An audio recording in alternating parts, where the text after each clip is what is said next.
Hi everybody, welcome back to another episode of You Got This Equestrian. So I'm Hayley from Red Bear Equestrian. Today is some very quick tips around your horses and energy.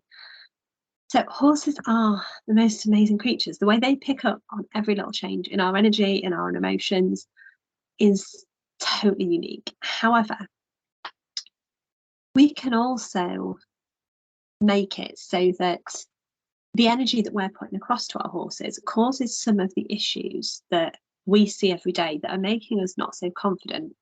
So, if that's the case, if that you're turning up with your horses and the energy that you're putting out, the emotion that you're experiencing at the time is just making them mirror that back to you.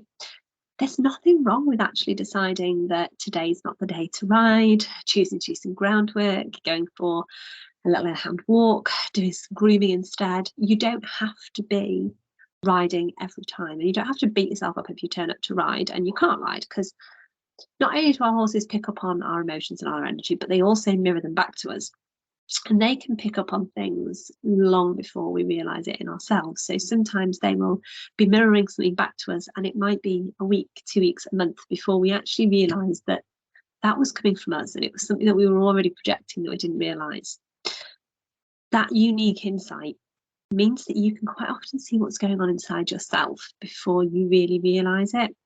But like I said, it can also be a detriment, because if you're turning up nervous, anxious, on edge, unsure, uneasy, even if you start to feel like that while you're riding, and we're portraying that energy onto our horses, it means our horses mirror that back to us. So then they get unconfident, they become uncertain and uneasy, and it then becomes a vicious cycle, because often once our horses start to feel like that, we start to feel worse.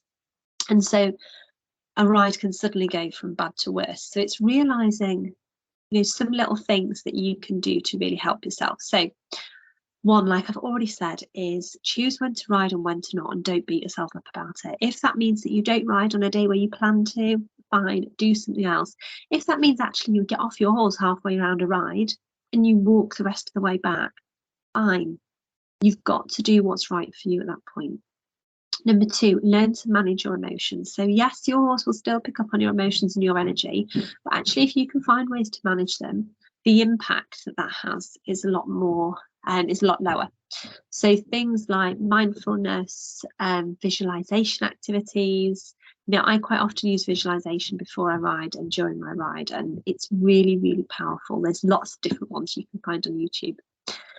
Using distractions while you're with your horse. So affirmations, singing, whatever works best for you. I know a riding instructor that we had at one point suggested singing. I know my little girl goes round and just talks to a horse about what they're going to be doing that day, because forcing yourself to talk, especially out loud, regulates your breathing. So that also takes you back into a more grounded, better place and takes your mind away from the negativity. Look for signs within your horse and learn to know their signs and read them. So, for example, if you know that during a ride at a certain point they start to get frustrated, then you get cross, you get frustrated. They start to associate that action with frustration. So before you get to that point, switch up what you're doing, change direction, change the pace you're at, change the fact that you get off and you walk with them. Just do something to lower your energy levels, and then you'll find it goes a lot better. And you can even come away from something and go back to it.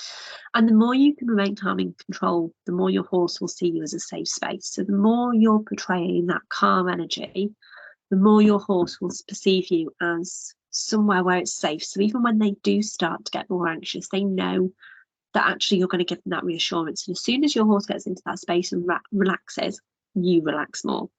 And that's the circle that you want, not that vicious cycle of frustration and anger and uncertainty and lack of confidence. You want the emotional cycle that actually you're supporting your horse, and therefore your horse is supporting you, and it's a trust partnership both ways. However, most of all, having a horse is meant to be really fun, and we quite often forget that.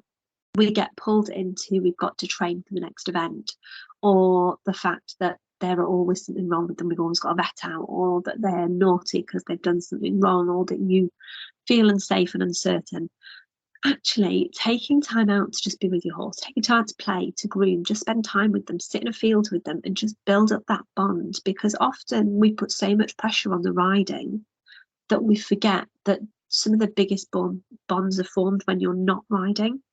So I would love to hear what you do to manage your emotions, what you do to form bonds with your horses when you're riding. Drop me a message, pop a comment into the comments below. Head over to our Instagram page and drop me a message. Yeah, just share with me what you manage to do with your emotions when you're around your horses and you're riding, and also what you do when you're off the horses.